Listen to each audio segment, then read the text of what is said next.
the question about the unhoused students, the state did not find that.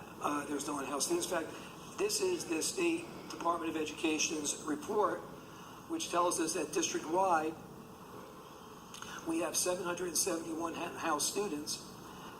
328 of them reside here in the high school. And that's based on square footage, how many students you optimally should fit into the square footage of each and every classroom in the building. And anything that you put in over that is considered an unhoused student. So if the state standard says 18 students should be in the room, and you put 28 in that room, you have 10 unhoused students for that room. The state also says you can't use a cafeteria for homerooms.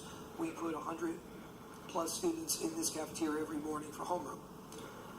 It also says you're not supposed to use science labs as homerooms. We use those if we don't have enough classrooms. The second category the state has is based on district practice. So we have to send in a report to the state and say, this is how we utilize our cafeteria. We utilize our science labs. We put 27 kids in a classroom. You know, you can make up a number, right? But this is the impact on the education. This is what our kids are doing with state testing and the programs and curriculum. And then the state comes up with a separate category that they call district practice capacity.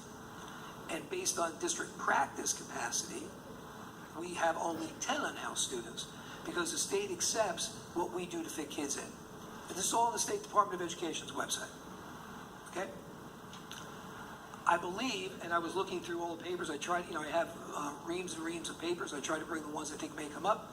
I believe what was referred to on the option 4 had to do with if the state sees plans that says we can create unhoused students, right? We can create an educationally adequate program without building new construction, then they will not give us the debt relief that we're talking about. That was that comment. Right now we have unhoused students.